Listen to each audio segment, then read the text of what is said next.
الحمد للہ رب العالمین والصلاة والسلام علی رسول الامین وعلی آلہ وصحبہ اجمعین الی یوم الدین اما بعد فاعوذ باللہ من الشیطان الرجیم بسم اللہ الرحمن الرحیم وللہ علی الناس حج البیت من استطاع الیہ سبیلا ومن کفر فإن اللہ غنی عن العالمین وجاء عن النبی صلی اللہ علیہ وسلم فی التلبیہ لبیک اللہم لبیک لبیک لا شریک لک لبیک ان الحمد والنعمت لک والملک لا شریک لک۔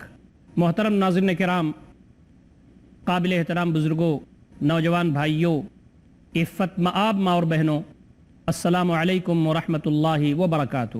حج اور قربانی کے اس مخصوص پروگرام میں آپ کا خیر مقدم ہے۔ آپ صلی اللہ علیہ وسلم نے حج کر کے دکھا دیا کہ ہمیں حج کیسے کرنا ہے۔ آپ نے فرمایا تھا خذوا عنی مناسککم، مجھ سے اپنے حج کے طریقے سیکھ لو، ہو سکتا ہے کہ اس سال کے بعد میں تم سے نہ مل سکوں۔ آپ صلی اللہ علیہ وسلم نے مختلف طریقے بیان فرمائے ہیں۔ محترم ناظرین کرام، حج کے ایام میں بندے کو چاہیے کہ وہ کثرت سے دعا کرے۔ بندے کی دو حیثیت ہوتی ہے، حج کرنے والے اور عمرہ کرنے والے کی دو حیثیت ہوتی ہے۔ ایک اس کی حیثیت مسافر کی ہوتی ہے اور دوسری حیثیت اس کی حج کرنے والے شخص کی یا عمرہ کرنے والے شخص کی ہوتی ہے، اور دونوں کے بارے میں نبی اکرم صلی اللہ علیہ وسلم کی احادیث میں ثابت ہے کہ جب مسافر دعا کرتا ہے تو اللہ تعالیٰ اس کی دعا قبول فرماتے ہیں، اور جب حج کرنے والا شخص یا عمرہ کرنے والا شخص دعائیں کرتا ہے تو اللہ تعالیٰ اس کی دعائیں قبول فرماتے ہیں۔ تو دو حیثیتیں ملتی ہیں حج کرنے والے یا عمرہ کرنے والے شخص کی۔ کوشش کرنا چاہیے کہ آدمی گھر سے جب نکلے اسی وقت سے وہ دعائیں کرنا شروع کر دے، اور اپنی زندگی کو اور اپنے لمحات کو اللہ رب العزت کی تکبیر، اس کی تحمید، اس کی کبریائی سے اپنے زبان کو مزین رکھے اور تر رکھے۔ محترم ناظرین کرام، دعا کے کچھ شروط ہیں، دعا کی کچھ شرطیں ہیں۔ حاجی بھائیوں کو اور حج کرنے کی جن کو سعادت ملی ہوئی ہے، ان کے بزرگوں کو، نوجوانوں کو، ماں اور بہنوں کو کوشش کرنا چاہیے کہ دعا چونکہ کثرت سے ان کو کرنا ہے، اور جتنے بھی مقامات حج و عمرے میں ہیں یہ سب چونکہ دعا کے مقامات ہیں، اس لیے ان کو اس بات کا خیال کرنا چاہیے کہ وہ دعا کی جو شرطیں ہیں وہ اپنے سامنے رکھیں۔ بعض چیزیں ایسی ہیں کہ بندہ دعا کرتا ہے، ہاتھ پھیلائے رہتا ہے، گڑ گڑاتا ہے، روتا ہے، لیکن وہ دعا اس لیے قبول نہیں ہوتی کہ چونکہ وہ جو فنڈامنٹل ریکوائرمنٹس ہیں، جو بنیادی ضروریات ہیں یا بنیادی شرطیں ہیں، وہ پوری نہیں ہوتی دعا کے سلسلے میں، اس لیے اللہ رب العزت دعا نہیں قبول فرماتے۔ پہلی چیز جو دعا کی شرط کے طور پر ضروری ہے وہ یہ کہ اس بات کا احساس ہو، اس بات کا علم ہو، اور اس بات کا دل کی رگوں کی گہرائیوں میں یقین ہو کہ اللہ رب العزت وہی دعا کو سننے پر قادر ہے، دعا جو ہم کر رہے ہیں اس کو پوری کرنے پر وہی قادر ہے۔ محترم ناظرین کرام، یہ مسئلہ عقیدے کا ہے۔ دل کی رگوں کی گہرائیوں میں ذرہ برابر بھی کہیں ہمارے ذہن میں یہ نہ ہو کہ نعوذ باللہ کوئی شخص یا کوئی ولی یا کوئی فقیر یا کوئی آدمی یہ ہماری دعا سن سکتا ہے یا ہماری دعا کی قبولیت میں کوئی تعاون کر سکتا ہے۔ یہ صرف اللہ رب العزت ہے جو دعا سنتا ہے، اور اللہ تعالیٰ دعا قبول کرتا ہے اور بندے کی جو ضرورتیں ہیں وہ پوری کرتا ہے۔ دوسری چیز یہ ہے کہ اللہ تعالیٰ کے ساتھ کسی اور شخص کو دعا میں شامل نہ کیا جائے، اور اس کے ساتھ کسی کو اور شریک نہ کیا جائے، اس کے ساتھ کر کے کوئی اور دعا نہ مانگی جائے، اس لیے کہ اللہ تعالیٰ کے ساتھ اگر کسی شخص کو اور شامل کر کے دعا مانگی جا رہی ہو تو یہ شرک ہے، اور اللہ رب العزت کو، جیسا کہ آپ کو معلوم ہے کہ اللہ تعالیٰ شرک کو سب سے زیادہ ناپسند کرتا ہے۔ اللہ رب العزت نے فرمایا کہ میں تو سارے گناہ معاف کر سکتا ہوں لیکن شرک کو میں نہیں معاف کروں گا، یہ میں نے طے کر دیا ہے اپنے بندوں کے لیے، اور یہ میرے اور میرے بندوں کے درمیان ہے کہ میں شرک کو کبھی معاف نہیں کروں گا، اس لیے کہ سب سے بڑا ظلم اگر کوئی ہو سکتا ہے تو شرک ہے۔ ان الشرک لظلم العظیم، شرک سب سے بڑا ظلم اس لیے ہے کہ اللہ رب العزت کا یہ حق ہے کہ اس کی کبریائی بیان کی جائے، دعا اس سے کی جائے، شکریہ اس کا ادا کیا جائے، عبادت اس کی جائے۔ بندہ جب اس کو چھوڑ کر کے دوسروں کا شکریہ ادا کرتا ہے، دوسروں کی عبادت کرتا ہے، تو گویا یہ کہ اللہ تعالیٰ کا جو حق ہے وہ بندوں کو دیتا ہے، اور یہ سب سے بڑا ظلم ہے، اور اللہ رب العزت اس کو کبھی پسند نہیں فرماتے۔ اسی طریقے سے توسل کی بات، وسیلے کی جو بات ہے، وہ صرف اللہ رب العزت تک وسیلہ ہونا چاہیے، اور توسلات جو مشروع ہیں، یعنی جو توسل جائز ہے اس کے ذریعے ہی اللہ تعالیٰ سے دعا کرنی چاہیے. جیسے اللہ رب العزت سے دعا اگر کرنا ہے تو اس کے اسماء حسنہ کا توسل قائم کر سکتا ہے. اے میرے رب، اے رحمان، اے رحیم، اے کریم، اے رازق، اے حاکم. تو اللہ تعالیٰ کی جو صفات ہیں، اللہ تعالیٰ کی صفات کا وسیلہ لے کر کے دعا کی جا سکتی ہے، یہ ثابت ہے. اسی طریقے سے آدمی اچھے اعمال کو یاد کر کے دعا کر سکتا ہے.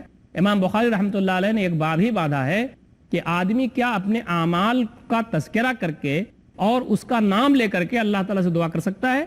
نبی اکرم صلی اللہ علیہ وسلم نے ایک بڑا واقعہ بیان فرمایا ہے جس میں یہ ہے کہ وہ بنی اسرائیل کے 3 لوگ جا رہے تھے اور طوفان اٹھا اور وہ غار میں دبک گئے کہ کہیں وہ ضائع نہ ہو جائیں.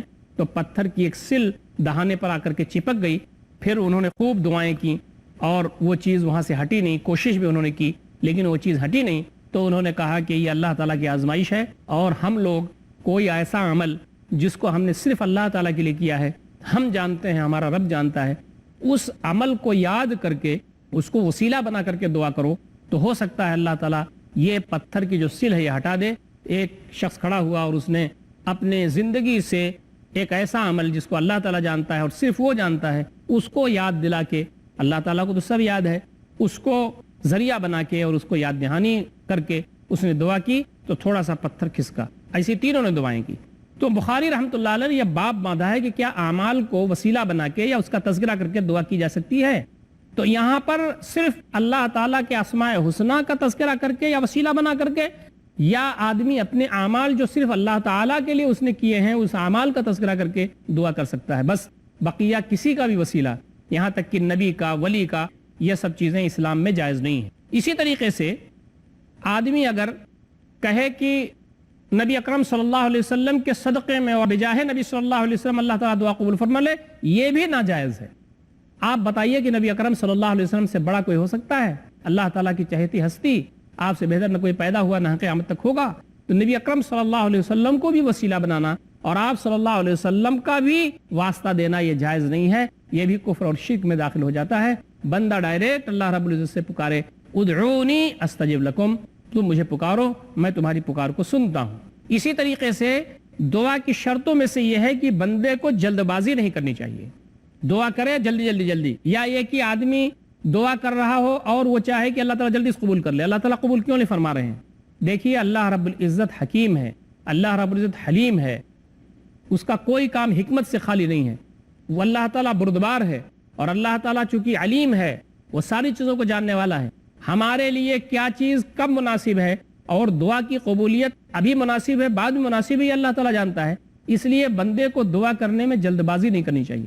ایک تو جلدی دعا نہیں کرنا چاہیے کہ بات صاف نہ ہو، عاجزی کے ساتھ گڑ گڑا کر کے اللہ تعالیٰ سے صاف نبی اکرم صلی اللہ علیہ وسلم 3 مرتبہ ریپیٹ کرتے تھے کہ دعائیں آپ صلی اللہ علیہ وسلم سے ثابت ہے. تو ایک چیز تو یہ. دوسری چیز یہ کہ بندے کو جلد بازی اس میں نہیں کرنی چاہیے کہ بس دعا جلدی قبول ہو جائے. اللہ تعالیٰ قبول کیوں نہیں فرما رہے ہیں؟ اللہ تعالیٰ قبول کیوں نہیں فرما رہے ہیں؟ اس میں جلد بازی نہیں کرنا چاہیے. جب تک جلد بازی بندہ نہیں کرتا دعا کے قبول کرنے کے امکانات زیادہ ہوتے ہیں. جلد بازی کرتا ہے تو اس میں اور ڈیلے بھی ہو سکتا ہے. جلد بازی نہیں کرنا چاہیے. اللہ تعالیٰ کو جلد بازی پسند نہیں ہے. اسی طریقے سے اللہ تعالیٰ کے سلسلے میں حسن ظن رکھنا چاہیے.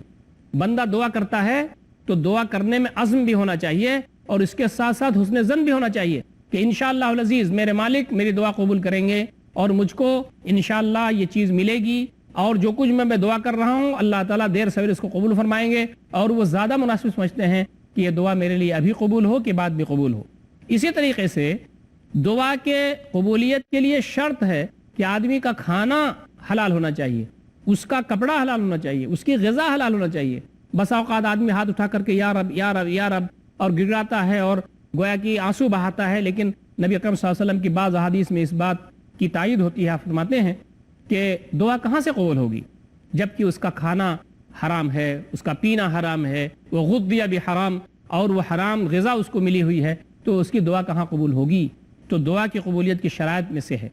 محترم ناظرین کرام، آپ لوگوں میں سے بہت سارے لوگ ایسے ہوں گے جن کو یہ بات پتہ ہے کہ کچھ لوگ جو حرام کمائی کرتے ہیں اور حلال کمائی ان کے ہاں نہیں ہوتی، حرام کمائی کر کے کچھ لوگوں کو وہ حج کرنے بھیج دیتے ہیں. وہ یہ سمجھتے ہیں کہ ایسے میں نے حج کرنے اگر ہم نے بھیج دیا تو اس کے ذریعے ہو سکتا ہے ہمارا مال پاک ہو جائے، اللہ تعالی ہم سے خوش ہو جائے. یہ بات بالکل صحیح نہیں ہے. حرام مال سے اللہ تعالیٰ کوئی بھی نیک کام قبول نہیں کرتا ہے، تو یہ سب رائگا جاتا ہے اور اللہ رب العزت ناراض ہوتا ہے۔ اور اس کا صحیح طریقہ یہ ہے کہ آدمی کی اگر روزی حلال نہیں ہے تو اس سے دستبردار ہو جائے۔ اللہ کی زمین بہت وسیع ہے اور اس کو اللہ تعالیٰ کی جو نعمتیں ہیں اور اس کی جو رزق ہے حلال طریقے سے اس کو کمانے کی کوشش کرنا چاہیے۔ اسی طریقے سے دعا میں کوئی ایسا کام نہیں کرنا چاہیے جس سے کسی شخص کا حق مارا جاتا ہو یا ذاتی کسی کو ہو رہی ہو، اس چیز کی دعا نہیں کرتے رہنا چاہیے۔ تو دعا کے یہ آداب و شرائط ہیں، یہ دعا کی کچھ شرطیں ہیں، جب بندہ ان کو پورا کرتا ہے تو ہمیں قوی امید ہے کہ انشاءاللہ العزیز اللہ تعالیٰ بندے کی دعا قبول کریں گے۔ محترم ناظرین کرام، وقت ہو گیا ہے چھوٹے سے وقفے کا، انشاءاللہ وقفے کے بعد ہم پھر حاضر خدمت ہوں گے، اور دعا کے سلسلے میں جو حاجی لوگوں کو ضروری ہے اور چاہیے کہ وہ یہاں سے گھر سے نکلے تو وہاں جو مناسک حج ہیں وہاں پر دعا کا اہتمام کریں، تو اس پر انشاءاللہ گفتگو کا سلسلہ جاری رکھیں گے۔ والسلام علیکم ورحمۃ اللہ وبرکاتہ۔ بسم اللہ الرحمن الرحیم۔ محترم ناظرین کرام، وقفے کے بعد ہم پھر حاضر خدمت ہیں، اور حاجی یا عمرہ کرنے والے شخص کو کیسے دعائیں کرنی چاہیے یا دعاؤں کا اہتمام کس انداز سے کرنا چاہیے، اس پر گفتگو یہاں ہم کر رہے ہیں۔ اللہ تعالیٰ نے آپ کو حج کی سعادت دی ہے، عمرہ کی سعادت دی ہے، یہ حج و عمرہ آپ کو مبارک ہو، لیکن زیادہ سے زیادہ آدمی کو ان ایام اور لمحات کو کیش کرنا چاہیے۔ وہاں پر جہاں آپ جا رہے ہیں یا جہاں حاجی یا عمرہ کرنے والے جاتے ہیں، وہ جگہ اللہ تعالیٰ کی پسندیدہ جگہ ہے اور وہاں پر اللہ تعالیٰ دعائیں قبول فرماتے ہیں۔ تو ہمیں دعاؤں کا اہتمام کرنا چاہیے اور کچھ دعائیں ایسی سیکھنی چاہیے جو دعا مسنون ہو، جو قرآنی دعا ہو، اور جس کے ذریعے اللہ تعالیٰ ہم تمام کی دعائیں قبول فرمائیں، اور ہماری دعا قبول ہو تو اس دنیا میں بھی سکھ اور چین سے ہم رہیں گے، اور مرنے کے بعد اللہ کی جنت ہمارے لیے اللہ رب العزت کی جانب سے جو بنائی اور سنواری گئی ہے، اللہ تعالیٰ ہم تمام کو اس کا حقدار بنائے۔ وقفے سے پہلے ہم دعا کے شرطوں کے بارے میں گفتگو کر رہے تھے، اب ہم دعا کے آداب کے بارے میں تھوڑی سی گفتگو کریں گے۔ دعا آدمی جب کرے تو اسے یہ چاہیے کہ وہ دعا کرنے سے پہلے اللہ تعالیٰ کی حمد و ثنا بیان کرے، اور اللہ تعالیٰ کی حمد و ثنا بیان کرنے میں سورہ فاتحہ اگر پڑھتا ہے تو زیادہ اچھا ہے۔ سورہ فاتحہ پڑھ لے، اللہ تعالیٰ کی حمد و ثنا بیان کرے، اور اس کے بعد نبی اکرم صلی اللہ علیہ وسلم پر درود و سلام بھیجے، صلی اللہ تعالیٰ علیہ وسلم۔ اللہم صلی علی محمد وعلی آل محمد کما صلیت علی ابراہیم وعلی آل ابراہیم انک حمید مجید، اللہم بارک علی محمد وعلی آل محمد کما بارکت علی ابراہیم وعلی آل ابراہیم انک حمید مجید۔ تو سورہ فاتحہ پڑھ لے یا حمد و ثنا پڑھے اور پھر نبی اکرم صلی اللہ علیہ وسلم پر درود و سلام بھیجے، یہ پہلا ادب ہے۔ اس کے بعد آدمی کو اس بات کا احساس رہنا چاہیے کہ وہ گنہگار ہے۔ اللہ رب العزت کی بارگاہ میں وہ ہاتھ اٹھا کر کے دعا کر رہا ہے، گڑگڑا رہا ہے، تو اسے اپنی گناہ گاری کا احساس ہونا چاہیے کہ وہ گنہگار ہے۔ اسی طریقے سے تذلل کا اظہار کرے کہ میرے مالک ہمارے پاس کیا ہے، کچھ نہیں ہے، جو دیا ہوا ہے سب تیرا ہے، اور اگر تو نہ دیتا تو ہمارے پاس کیا تھا، کچھ نہیں تھا۔ یہ سانسیں جو آج آ رہی ہیں تیرے رحم و کرم پر ہیں، ہم زندہ ہیں تیرے رحم و کرم پر، تیری نعمتوں کے سائے میں ہیں، اور جو کچھ بھی تو نے دیا ہے یہ سب تیرا ہے، اور تیرا کرم ہے کہ تو نے یہ وسعت ہم کو دی کہ ہم تیرے گھر کی زیارت کے لیے یہاں حاضر ہوئے ہیں۔ تو فقر و فاقہ کا اظہار بندے کو کرنا چاہیے، اسی طریقے سے عاجزی، خشوع خضوع، اس کا بھی اظہار بندے کو کرنا چاہیے، اللہ تعالیٰ کے سامنے بچھا ہوا بندہ رہے، اس لیے کہ انتم الفقراء، تم سب محتاج ہو، واللہ الغنی الحمید، اور اللہ رب العزت ہی بے نیاز ہے اور ستودہ صفات ہے۔ اسی طریقے سے دعا میں ایک ادب یہ بھی ہے کہ ڈرتے ڈرتے دعا کرنا چاہیے اور امید باندھتے باندھتے دعا کرنا چاہیے، جس کو کہتے ہیں کہ رغبت کے ساتھ اور رہبت کے ساتھ، امید و بیم کے ساتھ دعا کرنا چاہیے۔ میرے مالک یہ دعا میں کر رہا ہوں تو ڈر ہو کہ پتہ نہیں اللہ تعالیٰ میرے گناہ معاف کرے گا کہ نہیں، تو گڑگڑانا ہے، عاجزی کرنا ہے، رونا ہے، اور امید ہو کہ میرا رب انشاءاللہ العزیز دعائیں قبول فرمائے گا، اس لیے کہ کثرت کے ساتھ دعا قبول فرمانے والا ہے اور گناہوں کو بڑے سے بڑے ہو معاف کر دینے والا ہے۔ تو پھر امید و بیم کے ساتھ آدمی کو دعا کرنا چاہیے۔ اسی طریقے سے دعا میں اصرار کرنا چاہیے، دعا بار بار ریپیٹ کرنا چاہیے۔ نبی اکرم صلی اللہ علیہ وسلم کے بارے میں آتا ہے کہ عام طور پر آپ دعائیں کرتے تھے 3 بار اس کو ریپیٹ کرتے تھے، لیکن آدمی اگر کوئی غیر معمولی دعا ہے تو اس کو بار بار کر سکتا ہے اور بار بار کرنا چاہیے، اس لیے کہ نبی اکرم صلی اللہ علیہ وسلم سے یہ بات بھی ثابت ہے۔ بار بار ریپیٹ کرنے سے ہوگا کہ ہماری عاجزی ظاہر ہوگی اور اللہ رب العزت کی کبریائی ظاہر ہوگی۔ اسی طریقے سے قبلہ روح ہو کر کے دعا کرنا چاہیے، اور جو جامع دعائیں ہیں ان کا انتخاب کرنا چاہیے، جس میں دین دنیا ساری بھلائیاں اس میں موجود ہیں، اور نبی اکرم صلی اللہ علیہ وسلم کی بہت ساری جامع دعائیں ہیں، ان کا انتخاب بندے کو کرنا چاہیے۔ جب بندہ اللہ تعالیٰ سے عاجزی کرے اور دعا کرے تو پست کر کے دعا کرے، پست رکھے اپنی آواز، اور دعا کو راز و نیاز کے ساتھ بھی دعائیں مانگنی چاہیے، یہ بھی اس کے آداب میں سے ہے۔ اسی طریقے سے عام جو مسلمان ہیں ان کے لیے بھی دعا کرنا چاہیے۔ جب بندہ دوسرے مسلمان بھائی کے لیے دعا کرتا ہے تو اللہ تعالیٰ اس کی دعا قبول فرماتے ہیں۔ اسی طریقے سے چھوٹی سے چھوٹی کوئی چیز ہو، بڑی سے بڑی کوئی چیز ہو، اللہ تعالیٰ سے مانگنا چاہیے۔ چھوٹی چیز مانگنے میں یہ شرم محسوس نہیں کرنا چاہیے۔ نبی اکرم صلی اللہ علیہ وسلم فرماتے ہیں کہ اللہ تعالیٰ خوش ہوتا ہے جب بندہ اپنے جوتے کا تسمہ یا فیتا ٹوٹ جائے اس کا، اس وقت بھی اللہ تعالیٰ سے مانگتا ہے۔ تو چھوٹی چھوٹی چیز ہو یا بڑی سے بڑی چیز، اللہ رب العزت سے مانگنا چاہیے، یہ اس کے کچھ آداب میں سے ہیں۔ محترم ناظرین کرام، چونکہ آپ سفر حج پر جا رہے ہیں، اللہ تعالیٰ آپ کا یہ سفر مبارک کرے، لیکن کچھ دعائیں ایسی ہیں جن کا انتخاب آپ کو کرنا چاہیے۔ یوں تو آپ جو چاہیں دین دنیا کی بھلائی کے سلسلے میں مانگیں، لیکن کچھ دعائیں ایسی ہیں جن کا انتخاب آپ کو کرنا چاہیے۔ قرآن مجید کی کچھ دعائیں ہیں جو نبی اکرم صلی اللہ علیہ وسلم نے مانگی ہیں اور اس کے بارے میں رہنمائی کیا ہے۔ ان دعاؤں کا چند دعاؤں کا انتخاب میں آپ کے سامنے پیش کر رہا ہوں۔ کچھ دعائیں ایسی ہیں جس کو یاد کر لینا چاہیے، وہ قرآنی دعائیں ہیں۔ تو قرآنی دعاؤں میں سے بہت ہی مشہور دعا ہے ربنا آتنا فی الدنیا حسنہ وفی الآخرۃ حسنہ وقنا عذاب النار۔ یہ دعا میرے خیال سے بچے کو یاد ہے اور آپ تمام کو بھی یاد ہوگی، لیکن اس کے مفہوم کو سمجھ کر کے دعا مانگنی چاہیے۔ میرے مالک ہم کو دنیا میں بھی اچھائی دے اور آخرت میں بھی اچھائی دے، وقنا عذاب النار، اور جہنم کے عذاب سے ہمیں بچا۔ تو اس میں دین دنیا کی بھلائی کی بھی دعا ہے اور جہنم سے آزادی کی بھی دعا ہے۔ اسی طریقے سے ربنا تقبل منا انک انت السمیع العلیم، یہ بھی قرآنی دعا ہے کہ ہمارے رب ہماری طرف سے قبول فرما لے، اس لیے کہ تو سننے والا ہے، جاننے والا ہے۔ بندے کے دل کی رگوں کی گہرائیوں میں کیا وسوسے انگڑائیاں لے رہے ہیں یہ اللہ رب العزت کو معلوم ہے، اور انسان کے اپنے وجود سے بھی زیادہ اللہ رب العزت سے قریب ہے۔ تو اللہ رب العزت سے یہ دعا مانگنا کہ ہمارے رب ہماری دعا قبول فرما لے، انک انت السمیع العلیم، بے شک تو سننے والا ہے، جاننے والا ہے۔ میرے مالک مجھے نماز کا قائم کرنے والا بنا دے اور میری ذریت کو بھی نماز کا اہتمام کرنے والا، نماز کو قائم کرنے والا بنا دے۔ ربنا وتقبل دعا، میرے مالک میری دعا قبول فرما لے۔ آپ دیکھیے کہ یہ دعا بھی کتنی پیاری دعا ہے کہ نماز کا قائم کرنا بہت ضروری ہے اور یہ اللہ تعالیٰ کو بہت پسند ہے، تو نماز کا قائم کرنے والا مجھے بھی بنا دے اور میری ذریت کو بھی بنا دے۔ ربنا وتقبل دعا، میرے مالک ہماری دعا کو قبول کر لے۔ یہ آپ دیکھیں کہ یہ بھی قرآنی دعا ہے۔ اسی طریقے سے قرآنی دعا یہ بھی ہے لا الہ الا انت سبحانک انی کنت من الظالمین، لا الہ الا انت سبحانک انی کنت من الظالمین، کوئی معبود نہیں ہے سوائے تیرے، تو ہی پرستش کے لائق ہے میرے مالک، سبحانک تو پاک ہے، انی کنت من الظالمین میں ظالموں میں سے ہوں، میں نے اپنی جانوں پر ظلم کیا ہے، میں نے اپنے اوپر ظلم کیا ہے، میرے مالک تو مجھے معاف فرما دے اور میری دعا قبول فرما لے۔ اسی طریقے سے ایک اور دعا قرآن میں ملتی ہے اور نبی اکرم صلی اللہ علیہ وسلم نے اس کا اہتمام فرمایا، ربنا افرغ علینا صبرا وثبت اقدامنا وانصرنا علی القوم الکافرین، اے ہمارے رب ہمارے اوپر صبر کو اڈیل دے اور ہمارے قدموں کو جما دے اور ہمیں کافر قوم کے خلاف ہماری مدد فرما۔ تو آپ دیکھیں کہ یہ دعا بھی بہت ہی اہمیت کی حامل ہے۔ اسی طریقے سے ایک دعا اور قرآن مجید میں آتی ہے، ربنا لا تزغ قلوبنا بعد اذ ہدیتنا وہب لنا من لدنک رحمہ انک انت الوہاب، اے ہمارے رب ہمارے دلوں کو ٹیڑھا مت فرمانا اس کے بعد کہ آپ نے ہدایت عطا فرما دی ہے، اور ہمیں آپ اپنی طرف سے رحمت عطا فرمائیے، آپ تو بہت نوازنے والے ہیں۔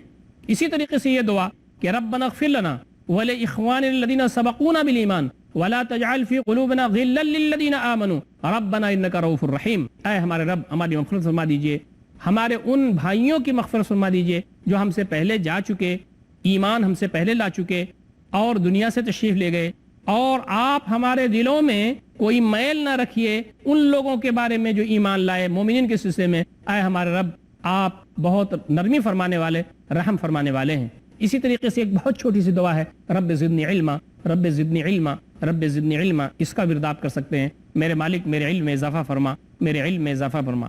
اسی طریقے سے یہ دعا بہت جامع دعا ہے، ربنا هب لنا من ازواجنا وذرياتنا قرة اعین واجعلنا للمتقین اماما، اے میرے رب ہمارے لیے ہماری جو بیویاں ہیں اور ہماری جو اولاد ہیں ان کو ہمارے لیے آنکھوں کی ٹھنڈک کا ذریعہ بنا اور ہمیں متقین کا امام بنا. متقی جو ہیں ان میں سب سے آگے آگے ہم کو رکھ. اسی طریقے سے یہ دعا ربنا لا تؤاخذنا ان نسینا او اخطانا ربنا ولا تحمل علينا اصرا كما حملته الذين من قبلنا ربنا ولا تحملنا ما لا طاقة لنا به واعف عنا واغفر لنا وارحمنا انت مولانا فانصرنا على القوم الكافرين. اے ہمارے رب ہمارا مواخذہ مت فرمانا اگر ہم بھول گئے یا ہم نے غلطی کی. ہمارے رب ہمارے اوپر کوئی ایسی ذمہ داری مت ڈالیے گا, اتنا بوجھ ہمارے اوپر مت ڈالیے گا جس کو ہم نہ سہار سکیں. میرے مالک ہم کو معاف فرما دیجئے, ہماری مغفرت فرما دیجئے, ہم پر رحم کیجئے.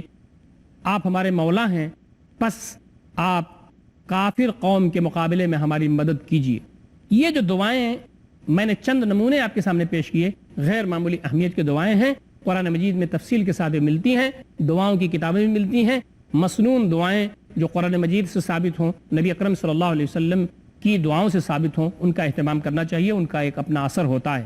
اسی طریقے سے نبی اکرم صلی اللہ علیہ وسلم کی کچھ دعائیں ہیں, 2-3, میں اس کا بھی تذکرہ کر دینا ضروری سمجھتا ہوں. اللہم انی اسألک الہدی والتقی والعفاف والغنی. بار الہ میں تجھ سے ہدایت مانگتا ہوں, تقوی مانگتا ہوں, پاک دامنی مانگتا ہوں, بے نیازی مانگتا ہوں. یا مقلب القلوب ثبت قلبی علی دینک, اے دلوں کو پلٹنے والے میرے دل کو اپنے دین پر جما دے. اللہم انی اعوذ بک من العجز والکسل والجبن والحرم والبخل واعوذ بک من عذاب القبر وفتنة المحیا والممات. اے بار الہ میں تیری پناہ مانگتا ہوں عاجزی سے, درمادگی سے, اور سستی اور کاہلی سے, اور بزدلی سے, اور کبر سنی سے, زیادہ عمر سے, اور بخالت سے, اور میں تیری پناہ مانگتا ہوں عذاب قبر سے, اور اسی طریقے سے زندگی اور موت کے جو فتنے ہیں اس سے میں تیری پناہ مانگتا ہوں. اسی طریقے سے نبی اکرم صلی اللہ علیہ وسلم کی مشہور دعا ہے اللہم اعنی علی ذکرک و شکرک و حسن عبادتک. بار الہ میری مدد فرما اپنے ذکر پر اور شکر ادا کرنے پر اور بہترین عبادت پر. یعنی مجھے توفیق اس بات کی دے کہ میں تیرا ذکر کر سکوں, تیرا شکریہ ادا کر سکوں جیسا کہ تیرا حق ہے, اور تیری عبادت کر سکوں جیسا کہ تیری عبادت کرنے کا حق ہے. یہ جو چند نمونے میں نے آپ کے سامنے پیش کیے, یہ چند نمونے ہیں. آپ اور ہم کو کوشش کرنا چاہیے کہ جامع دعاؤں کا انتخاب کریں, ان کی اپنی تاثیر ہے, اور جب ان دعاؤں کو ہم مانگیں گے تو انشاءاللہ العزیز وہ جلدی قبول ہوں گی. اللہ تعالیٰ سے دعا ہے کہ بار الہ ہم تمام کو گھر سے جب نکلیں, یا حج کے ایام میں ہوں یا عمرہ کر رہے ہوں, ہم کہیں بھی ہوں, اللہ رب العزت کی بارگاہ میں زیادہ سے زیادہ دعا کرنے کی توفیق عنایت فرمائے. اقول قولی ھذا استغفر اللہ لی ولکم اجمعین واستغفروہ انہ الغفور الرحیم وآخر دعوانا ان الحمد للہ رب العالمین والسلام علیکم ورحمۃ اللہ وبرکاتہ.